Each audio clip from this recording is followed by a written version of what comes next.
What is up, everybody? Thank you for tuning in to episode 9 of Faux Football. This is the very real podcast about everyone's favorite fake sport, fantasy football. I'm your host, Chu. You can follow me on Twitter at Father Dynasty and check out the website, fatherdynasty.com, where you can check out the Substack articles, this podcast, and a link to my rankings, which are over at Fantasy Pros, which is Dynasty rankings, which are periodically updated, so it's not too reactionary to the season. And my weekly rankings, which are usually finalized, leading up to the Sunday games. So we got an exciting one this week. So we've got petrifying picks, which I have my 6, soon-to-be 7-year-old, helping me make a couple of spooky picks for my real-life redraft and dynasty leagues for this week, for Week 9. Flex and Bust Out, which I'm looking at some flex-worthy players for Week 9. And This or That, which is kind of some start sit or just some who I think are going to do better options for Week 9. So with that being said, let's get in some petrifying picks with the help from my son, Finn. Want to hear something kind of spooky? So some of the scariest start and sit decisions are going to be decided by my 6-year-old, soon-to-be 7-year-old son, Finn. Is that a 6-7 joke? Yep, okay. You can speak up, buddy. It's okay. Yeah. All right, so Finn, I know you're going to be 7 on Monday, but you're getting ready for Halloween, right? Right. Okay. And what are you going to be for Halloween? A blue ninja. A blue ninja. And did somebody call you Sub-Zero one day when you were tried it on? Yeah, and then I called myself Sub-Zero. Very cool. Well, I appreciate the Mortal Kombat reference. Well, Finn, what is your favorite candy? Gum. Gum. Any type of gum? Blueberry gum. Blueberry gum. Okay. No candy corn? Maybe I'll do candy corn too. Okay. And what is your favorite NFL team? The Panthers. No way. Really? And it's if they're winning or losing? Yes, why? I thought you usually just like the winning team. Well, sometimes I do the winning team, but I only do the ones that I know. Okay, just the ones you know. Okay. Well, Finn. 6-7. 6-7, exactly. I have 4 questions that I need to ask you to help me out with fantasy football this week, okay? Oh, that's easy, bro. These are my teams, and I need you to decide which person I need to play, okay? Okay. So my first one is actually in Scott Fishbowl. Do you remember that one? My shirt? Okay. So it's either Bryce Young or Andy Dalton, whoever's going to play, or Geno Smith. Who should I play? Geno Smith. Wow. Going against the Jacksonville Jaguars. You think that's the way to go? Okay. All right, I can do that. Well, the Jaguars are doing pretty good, but I think the other team's doing way better. You think the Raiders are doing better than the Jaguars? Yeah, I think. Isn't it? That's optimism. I like that. All right. The next one is we're going with a running back. So this one's in a redraft league that I'm in. It's going to be... Oh, my goodness. I know.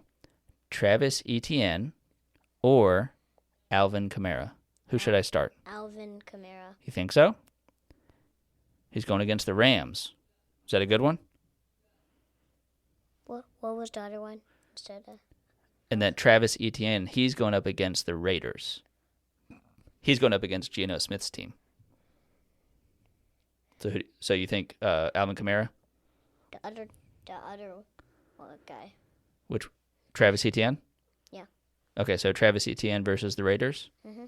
Okay, I can do that. Well, the Raiders are doing pretty good, but I think the other team's doing pretty good too. Okay, sounds like everybody's doing fantastic, right? Right.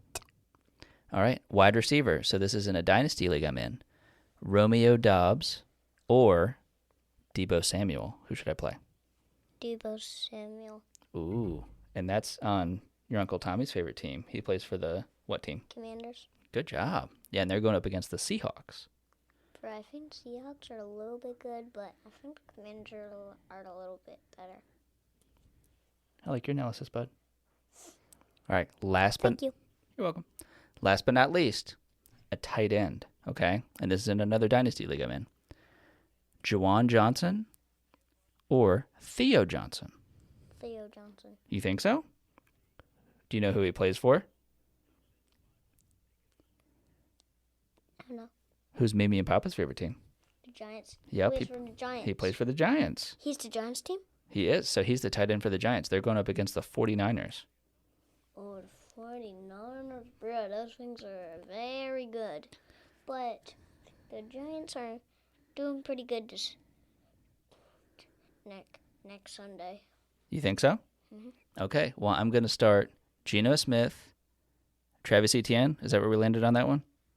Okay. Travis Etienne, Deebo Samuel, and then I'm going to start Theo Johnson. Is that right? Mm-hmm. Okay. Well, Finn, thank you so much. I'm really excited to see your 6-7 birthday. Love you, dude. Love you, too. Well, a huge thanks again to my 6, soon-to-be 7-year-old son, Finn, and we will get to Flex and Bust Out. I'm going to flex and bust out of here. And now to Flex and Bust Out. That is looking at a couple of top 36 running backs and wide receivers according to Fantasy Pros consensus rankings.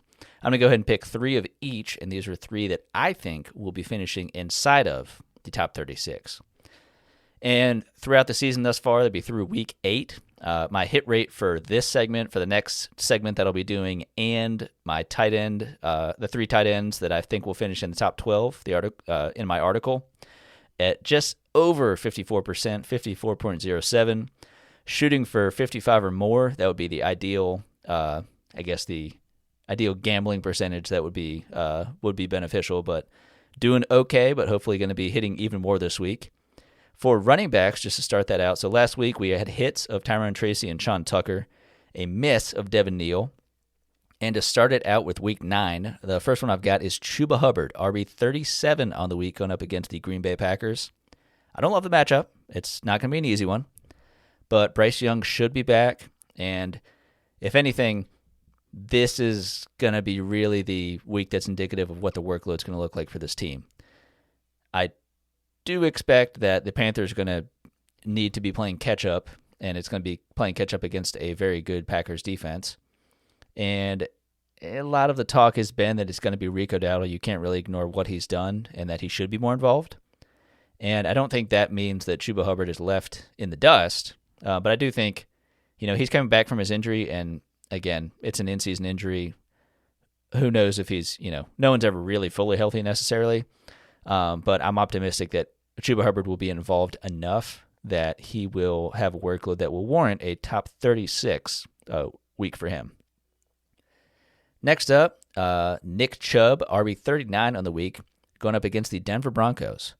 And certainly a better matchup than the Packers, and teams would much rather try to run on the Broncos than they would pass on them.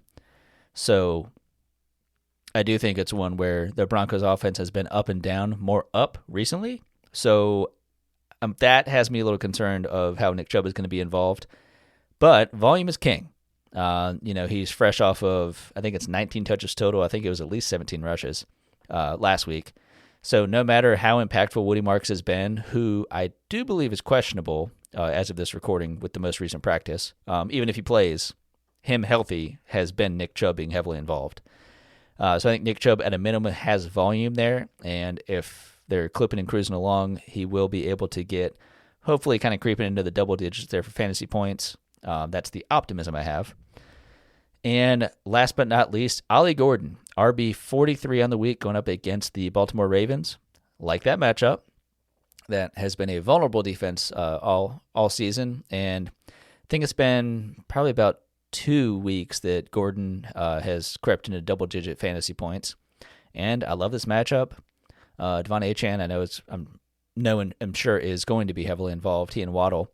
But I do think that, if they're going to be able to move the ball well enough, certainly like they did in Week 8, that will provide Ollie Gordon a chance to punch a 1 or 2 in to get some scores and to hopefully get himself inside of the top 36.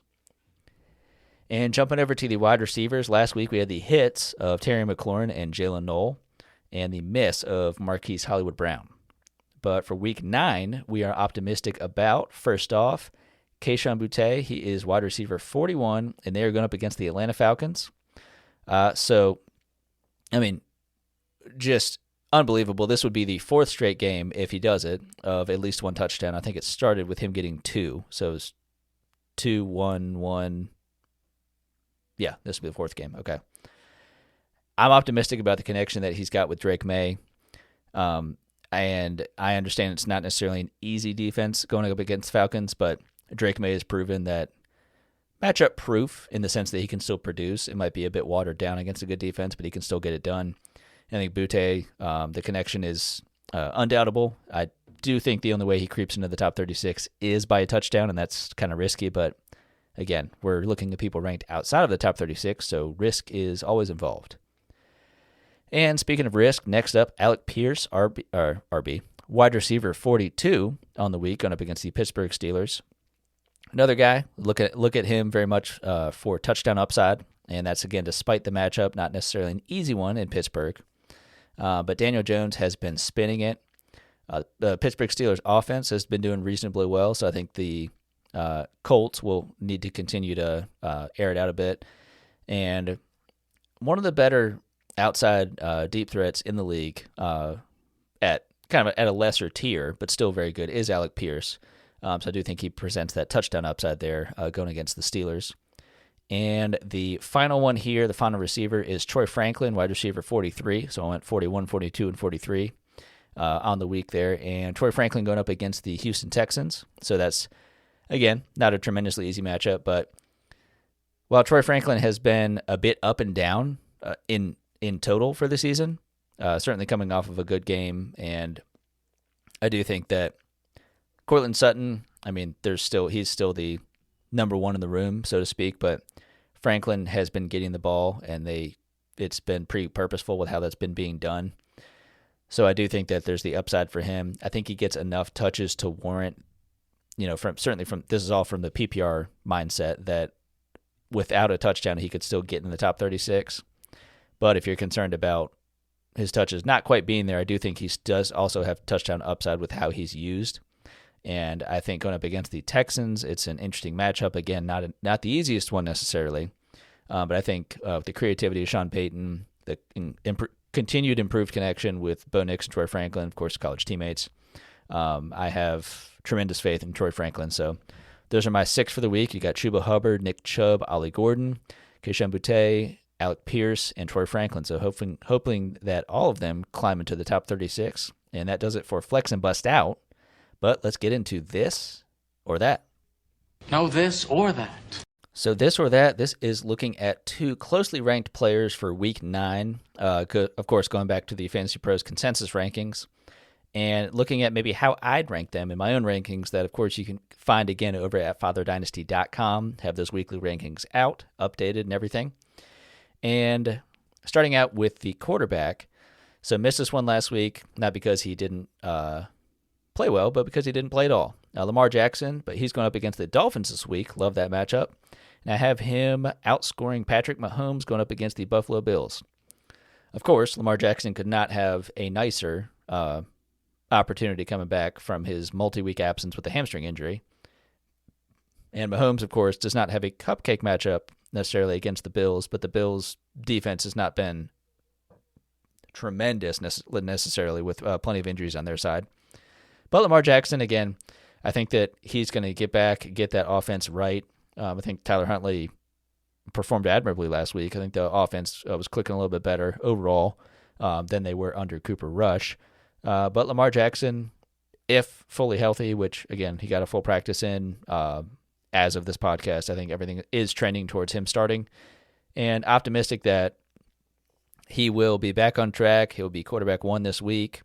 And with the Ravens defense still being pretty atrocious, at least from a fantasy perspective, and the Dolphins coming off of a pretty hot week offensively, could be a bit of a shootout. I do still think the Ravens are going to win. It's not going to be a problem, but, Miami can, sometimes put up points to where Lamar is going to need to be vintage Lamar. And from here on out, he's going to need to play like an MVP to keep that team playoff bound. And the second quarterback matchup I've got Geno Smith going up against the Jacksonville Jaguars. Then you've got Tyler Shuck going up against the LA Rams. So this will be Shuck's first appearance, his first start, and exciting for sure for him to be getting the nod. And as I understand it, he's kind of being given the runway of he's going to be the starter for the rest of the season. which, I mean, makes enough sense.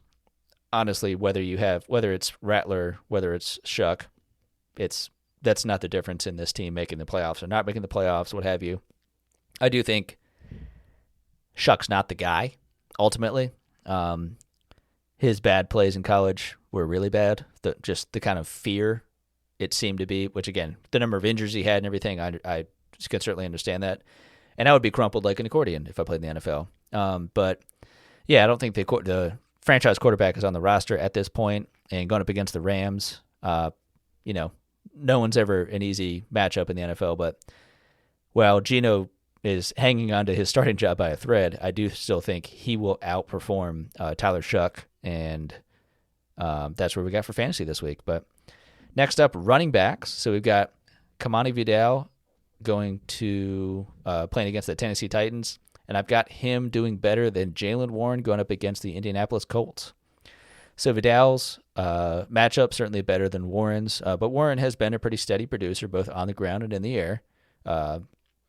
But I do think that for the Steelers, Warren's going to get his volume, his touches that I would think would normally does. But I think it's going to be much more through the air to the wide receivers. That's certainly a vulnerability of the Colts. And Vidal has had, thus far, in relief for Marion Hampton, 2 good weeks, stellar weeks even. And I think that will continue. I think Tennessee, the offense is putrid, the defense is putrid. Ultimately, just a prime for a great opportunity for Vidal to step in for fantasy and have another, a top 12 finish.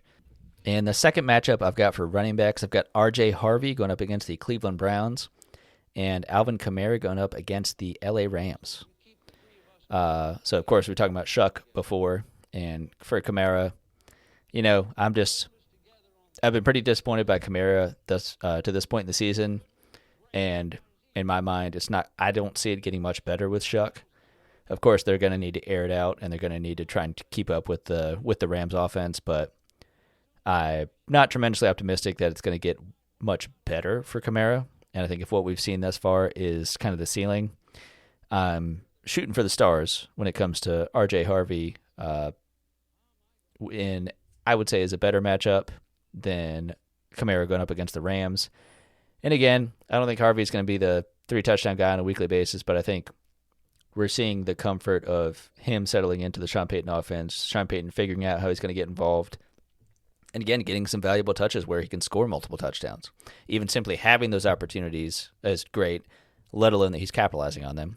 So optimistic for Harvey this week. Next up, for wide receivers, we've got JSN going up against the Washington Commanders and Jamar Chase going up against the Chicago Bears.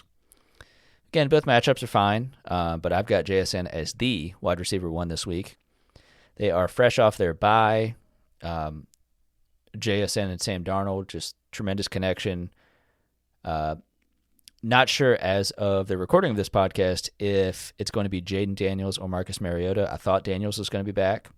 Certainly, if it's Daniels, then the Seahawks are going to be needing to keep up with that offense. But regardless, JSN has been tremendously consistent, and which for fantasy has been great because it's not just consistent of getting 10 points, 11 points. He's in the teens and he's getting up there, and he's exactly what you want. And he was a tremendous steal for a lot of you that probably drafted him probably in the 3rd round or so for redraft, maybe 4th. I don't even know, but certainly was not a first drafted in the first 2 rounds, but is giving you tremendous value. And Jamar Chase, not really a slight to him. Again, I know Flacco's been questionable thus far for practicing, and even if he's going to be playing, it's not that Chase is going to do bad. I just think that JSN will do better this week. But regardless, both of those I do see as top 5 finishers there. And next is a matchup. It's the battle between these 2 receivers that their teams are playing one another. DK Metcalf going up against the Colts and Michael Pittman going up against the Steelers. So I like Metcalf's matchup better, and kind of like what I talked about a little bit before, where I'm a little concerned for Jaylen Warren and the rushing attack going up against the Colts, because I think they're going to look more so to expose the defensive backs in Indianapolis. And I think they're really starting to unlock and really click with Metcalf and what he can mean for this offense and really take a top off some defenses. And I think that's going to be Indianapolis. And Michael Pittman, I mean, he's he's found the quarterback. He's found, like, for the couple of years that he's been, just the guy that didn't quite become what I think a lot of people thought he would coming out of college. He's settled in. I think he's going to have a fine game. But again, this is kind of similar to the JSN Chase one. I think they're both going to do well in Metcalf and Pittman. I just think that Metcalf is going to have the bigger game this week. And time will tell. But tight ends, last position here we'll talk about. And it is, we got Bowers going up against the Jacksonville Jaguars, and then we have George Kittle going up against the New York Giants. So, like the Bowers matchup a little bit better, and this is his first week back. I think he's been off for 3 or so weeks, maybe 4. I know to start the year was disappointing. I mean, the Raiders' offense as a whole was disappointing. There's also Bowers dealing with an injury that he was just playing through, but finally took the time off. He, for all intents and purposes, should be back this week. And I'm not anticipating that, like, the Raiders' offense just explodes to some enormous degree. But I do think that Bowers having that time off, I do think he settles back into a more meaningful role than he has had thus far. And not a slight to Kittle by any means. He, of course, is going up against the Giants. But I do think that Bowers, we're going to see vintage Bowers, more similar to what we saw last year. And Kittle can be a bit up and down in his usage. And I do think that he might be used more as a run blocker against the Giants offense that has just been getting devastated by injury, and it really is not going to, I don't think, going to be putting up crazy points. No offense to Darius Slayton and Theo Johnson, Wan'Dale Robinson and company. And last but not least, got Hunter Henry going up against the Atlanta Falcons, and then we got Evan Ingram going up against the Houston Texans. Both pretty brutal matchups for tight ends. But what I will say is Hunter Henry, tried and true. These are both veteran guys that I think have done pretty well this season. Evan Ingram obviously got off to a bit of a slower start. But, I do think this is another one that'll be close, but I think Henry has the higher upside. Ingram is more of a, not what he used to be earlier in his career, but was known for being able to handle more volume as a receiving tight end. But Henry, this offense has been looking better, and Henry has that touchdown upside of where he's utilized in the red zone and everything. I like that upside. I like that optimism, and I think that's what's going to propel him ahead of Ingram this week for Week 9. So those are my ones this week. I've got Lamar Jackson over Patrick Mahomes, got Geno Smith over Tyler Shuck, Kamani Vidal over Jalen Warren, R.J. Harvey over Alvin Kamara, Jackson Smith and Jigba over Jamar Chase, DK Metcalf over Michael Pittman, Brock Bowers over George Kittle, and Hunter Henry over Evan Ingram. And that will do it for this week's episode. Please check out the Substack, the podcast, the rankings, all of which is at fatherdynasty.com. Of course, if you are enjoying this, hope you are, please subscribe. And certainly, whether you're listening to this either on the website, it's on Substack, on Spotify and Apple Podcasts, leave a comment, tell me what you think about it. I'd love to hear. And of course, hit me up on Twitter at Father Dynasty. If you have any start sit questions, anything like that, or anything Dynasty related as well. Dynasty is certainly my favorite, but I know once you kind of get into the season, a lot of Dynasty stuff can kind of revert to redraft as well. But yeah, have a happy and healthy Week 9, and happy Halloween.